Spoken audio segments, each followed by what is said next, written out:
So, hello everybody, I'm Johnstone, I work at MEN Media in Manchester. Brief history, MEN Media has for a lot of years been on with the Guardian Media Group. Earlier this year, we were sold to Trinity Mirror Group. We've got swanky offices in the centre of Manchester that are very, very expensive, but the Guardian Media Group didn't care.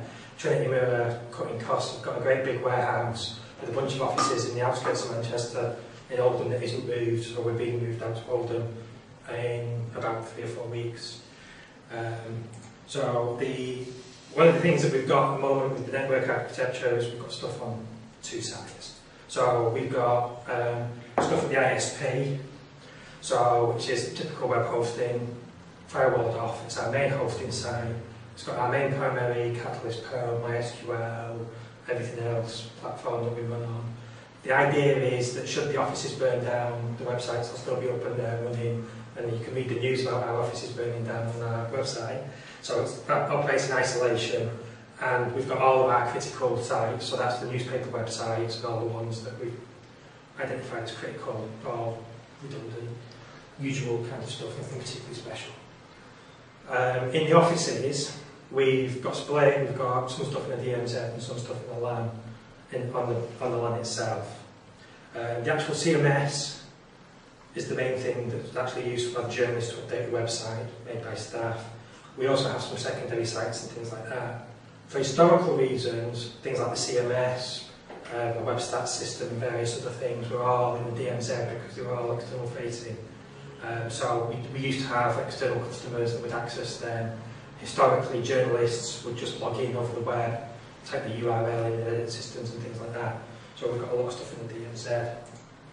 Now, the architecture, the way it's set up, there's a static VPN between the 2 sites. Broadly, stuff is open between the ISP stuff and the stuff in the DMZ. But we also have a whole bunch of opened up ports from the DMZ to talk stuff on the LAN. So there's limited access from outside onto the DMZ and limited access from the DMZ onto the LAN. However, we're going to move to Oldham. Now, moving to Oldham, the network is being run by Trinity Mirror Central IT. Guardian didn't care what we did as long as we were happy within Manchester. We were allowed to do our own thing. We had our networks team.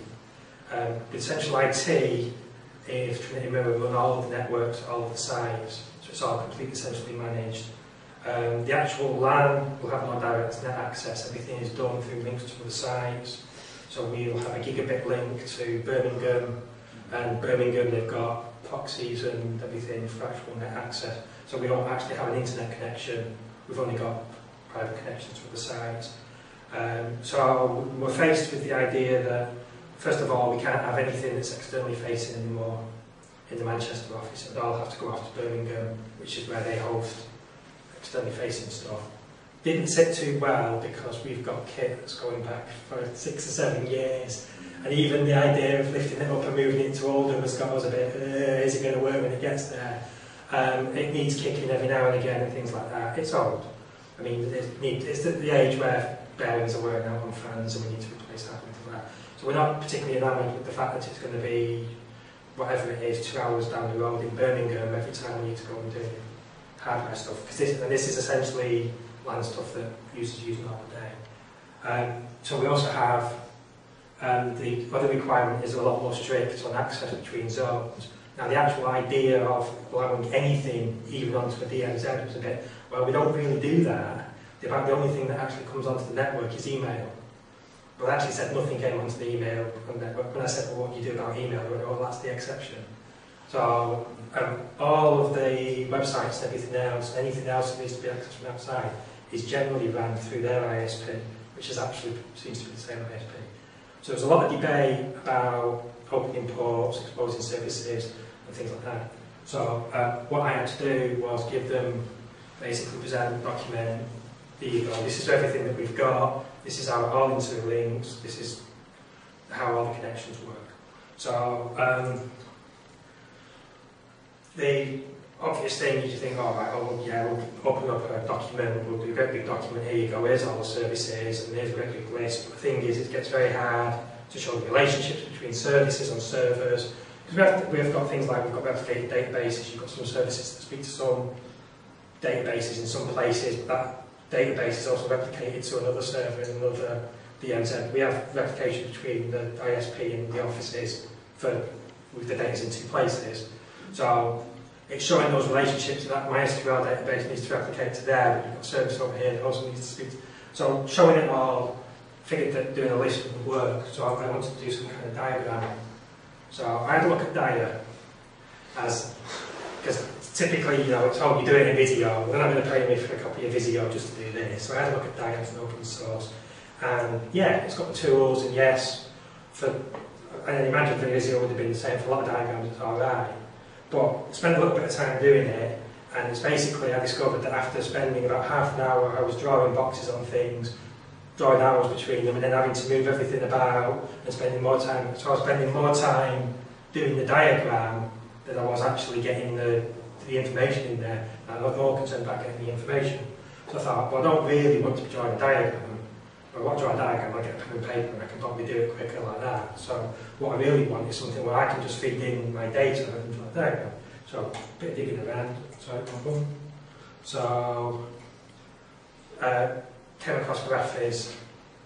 So basically open source graph visualization software, and that is where the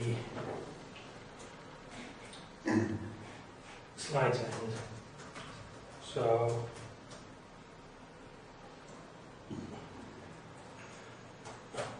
for anybody that hasn't seen Graphiz, that does basic graph visualization.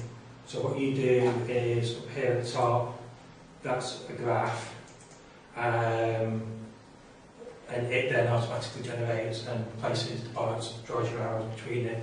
So in this graph here, you've got two nodes, you've got hello and world, there's a relationship arrow from hello to world, and the dot program is where it generates it. So nice and easy, so all I need to worry about is generating the graph. So you can do some quite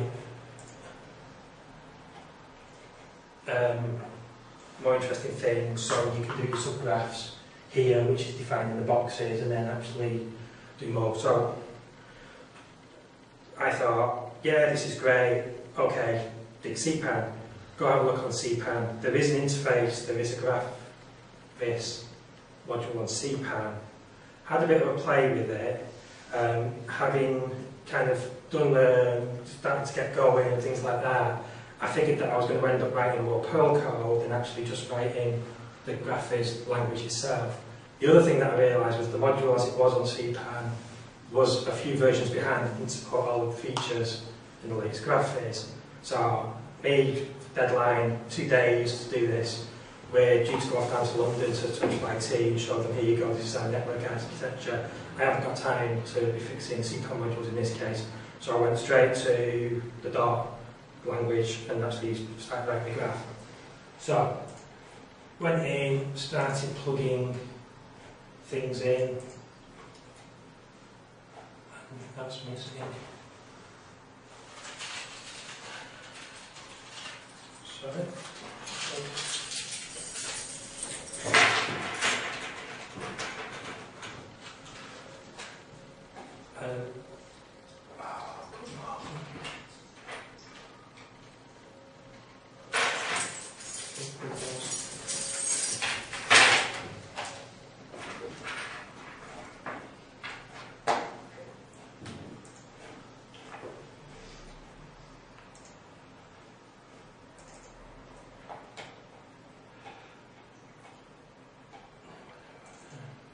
So, spent a few hours basically putting in all the servers. Unfortunately, I haven't got the dot thing anymore that describes it, but drew in all of the servers and then put arrows onto all the services. Yes, you can't see, I will zoom in. So, what basically got is boxes to represent the servers and arrows to represent the connections with there's labels on the actual ends of the arrows to show what the service was, so whether it's HTTP or rsync or whatever it was. But I started to discover that you get areas like this, where it was all so close that even this wasn't able actually to lay it all out sensibly so that you can read it. So having done the graph and done all this, I thought, no, this isn't working, I need to change my diagram and lay it out differently.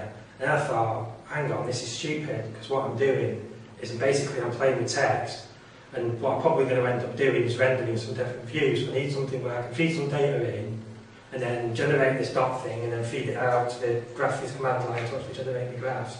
Need some glue in the middle. So I'm a Perl dev, so let's write some Perl to do it. So first thing then thinking about was, right, okay, so what I need to do is I need to take this network, because this is essentially what I had at that point. So I need to take all of this, and I need to come up with a data structure to represent it all. So I spent a little bit of time playing about with the lists and hashes and how do I put it all together. And I'm thinking about this, and I'm thinking, well, it's hard because what I've got is I've got something up here in a data structure that relates to something that's going to be down here in the data structure. So how do I do that in a single data structure? So one of the colleagues, Rob, said, you know, I'm really struggling with this. I've got this, I'm going to do this, I'm going to generate these files. That I'm fine with. What I need is, I'm going to do my data structure. He said, well, at the end of the day, he says, you don't want a data structure, he says, because what you're talking about is you want to do, so I want to do forward links. So what I want to do is say, from this server, what's outgoing, but then from this server as well, say what's coming in to this server, so that I can look at individual things. So he said, well, he said, you know, from that, what you're basically saying is you want some kind of bunch of data that you can query in an arbitrary way. So you're really talking about a database, aren't you? I went, oh, yeah, actually, yeah. So, DBIX class. So, knock up a quick DBIX class model. So, I've got three things in the model. So, I have a server. So, basically, it's got all I've modeled in here at the moment is the host name. On the server, I'm going to have some apps with connections in and out, and then I've actually got connections to actually say, here you go, this is a connection between two apps, this app connects to this app. Basic modelling there. I can expand that out, so thinking, you know, if I want to say what ports are in, and things like that in the future, I can actually say this app uses this port, or this connection is on this port, or other things, but basically that's a nice basis just to start off with what I needed to do. So, next thing, having done my database, that's great, okay, let's read my data in there. So, I wrote a Perl script to basically do that. So, just feeding in with populate method in DBIX class and using that to feed in the servers and apps. So, it's directly great big data structure there, servers and apps, because basically you've got a server running many apps, all fed down. Then I needed to do the connections. So for the connections, I wanted something where I could easily just say, here you go, this is from this app on this service to that app on that service. So I decided I wanted to model it something like this. So that's server app to server app.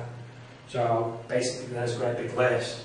So all I've done on that is for the for each loop to loop through all of those connections and then do a little bit of sanity checking to make sure that that app is defined at both ends, check out the stuff. So then basically what I can do is I can go, oh, hang on a second, there's a connection here, there's this, run the import script, it throws out, oh, hang on, you haven't defined that app, and go and define it at the top. So a little bit of loop just to do that sanity checking and then to create related connection in the DB, things how it's going. Great, nice simple script to import the DB. I can edit that, add in the connections as I want, and as I was going through servers and making sure I picked up all of the apps and everything that was running in it, it became really, really easy to go and extend that out now. So, dead easy, done, I've got a database populated. There was a side track that I took. I tried to get DBD CSV working with DBIX class, but that was a complete failure, so I ended up sticking it in SQLite. The SQL parsing that DBD CSV uses didn't handle the DBIC statements? Or? Yeah, it handled some of the stuff DBIC was generating, so that's an aside. It was, I tried to get it going with CSV files because I figured that I could just edit the CSV files and not worry about importing the data too much, but it wasn't it wasn't particularly working well. I've spent an hour or two playing about with it again, deadline. Yeah. So, and you know, at this point, I'm still not actually generating anything. So then what I basically decided was that I wanted to generate, so feeding in your data, great, run this script, SQLite DB, got all the data in. Now I need to generate some views to show the students what I want. So, simple script, that's a TT file. So,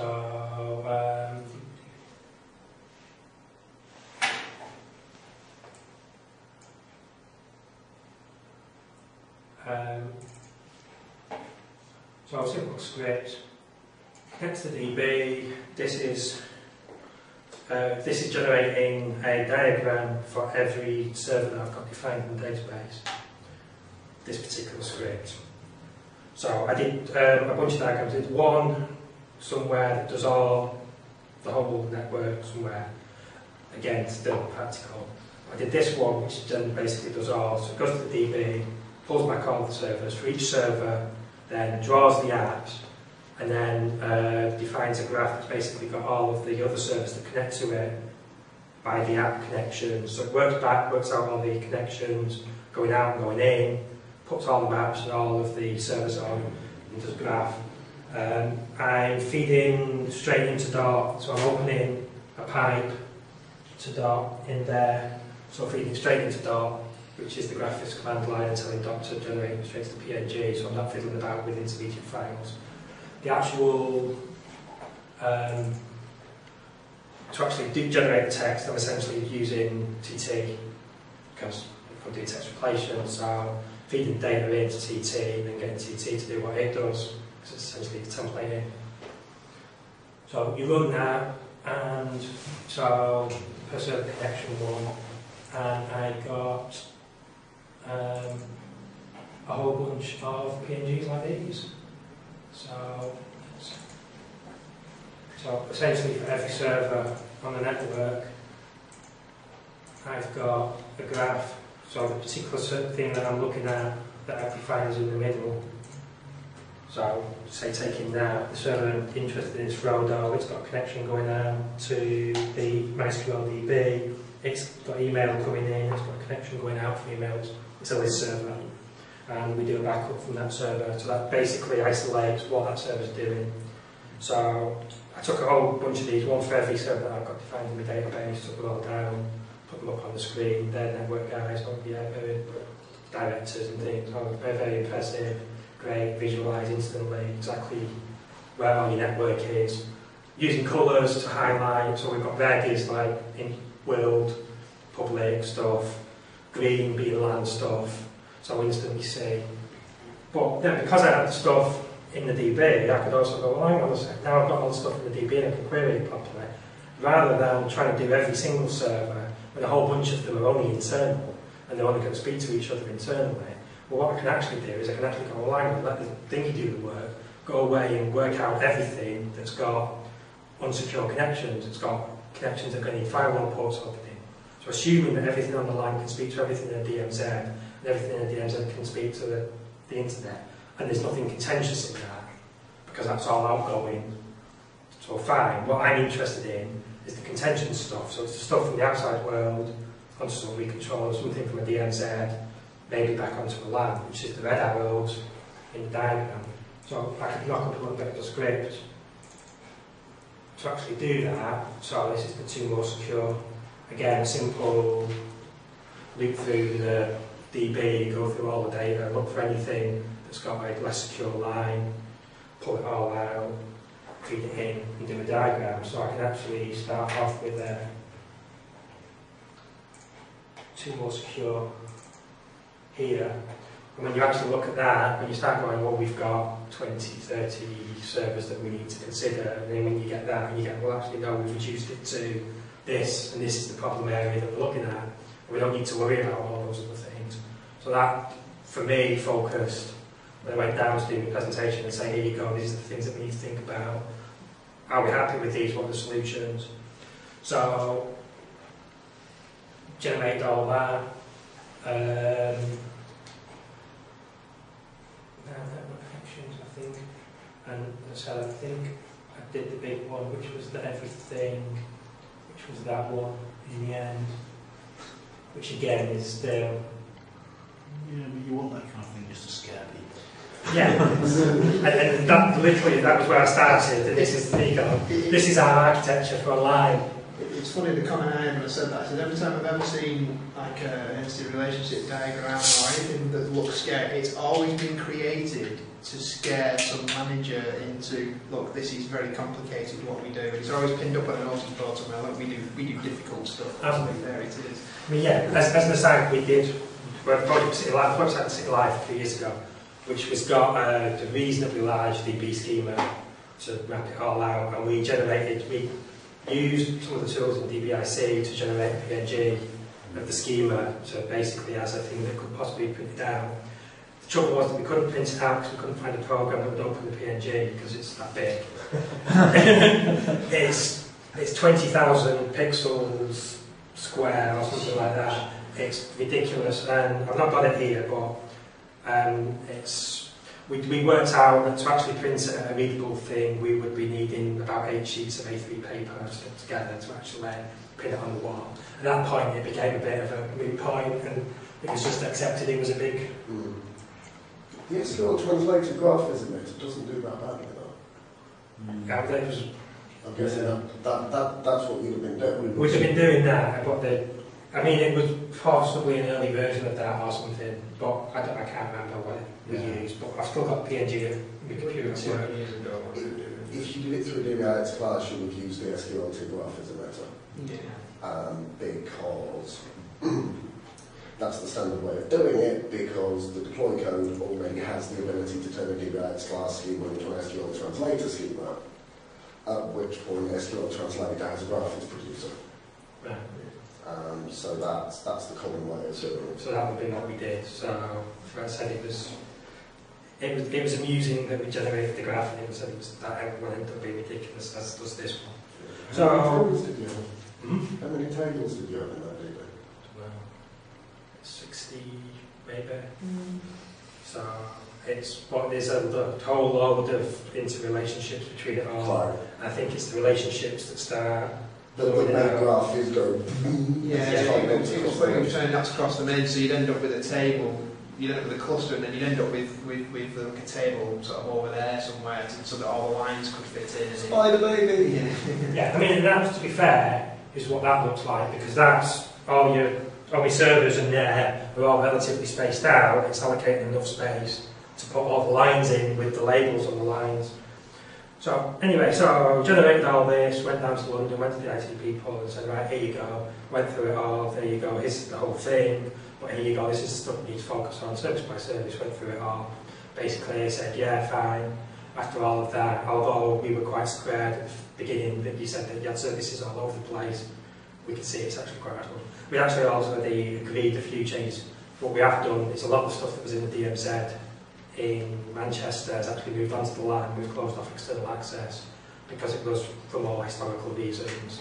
And journalists now have RSA tokens to get on the VPN, so they don't need something that they can access from the PC at home anymore. So we've made some changes, and we went through and we said, right, okay, we changed that to do, and but we went down, very successful. Management were very, very pleased that we presented them with something that they could see. I think they were terrified as well that we were going to get a great big list of things. As future things that I suggested, I said, although it's probably not going to happen, but in theory, if you put numbers into that, I can write up scripts and I can generate the firewall configs. Because in theory, I can query what's in a zone where firewall configs. If I keep the effort into keeping the DB up to date, in theory, I've got a resource that I can query in future. In the server side, I could add in some of my server configs, so I could add in main memory, CPU, hard disk type information, and I can in theory expand this and generate other bits of information. It's like, 'cause I'm always getting asked for that type of thing from an IT point of view, and although we keep a wiki with a lot of it in, from the point of view of the database, it's taken me a day to knock up the work. If I keep it up to date and expand it, generally useful tool. I mean, an entire asset tracking system out of it eventually. So, Generate maybe else configs as well, or equivalent. Yeah, absolutely. idea, actually. So, anyway, that's the end. Is there any more questions? Are you going to bundle it up and release it? It's a really cool, useful tool. Yeah, you want to link it. I don't know. I suppose, yeah, it's one of them classic, because it's a bit all over the place, because it's typical something that's sysadmin, it's something I've knocked together rather than something I've thought about. Yeah, so So you release it, let somebody else clean it. you stick it, you put it together, and under the extending this code part of the documentation, you put this is sysadmin code that was written on a deadline. If you are trying to extend this, you will probably want to factor some of that out first. If you do that, drop me an email and let's talk. No, well, what you're saying is, I didn't need extensibility, therefore I didn't build it. If you care about extensibility, I will happily help you implement that. Yeah, I suppose what I'm giving it out for somebody else to, there you go, this might be useful to you. Yeah. Yeah, and if they extend it, then all well and good. Your body was got better. Okay. That was cool, thank you.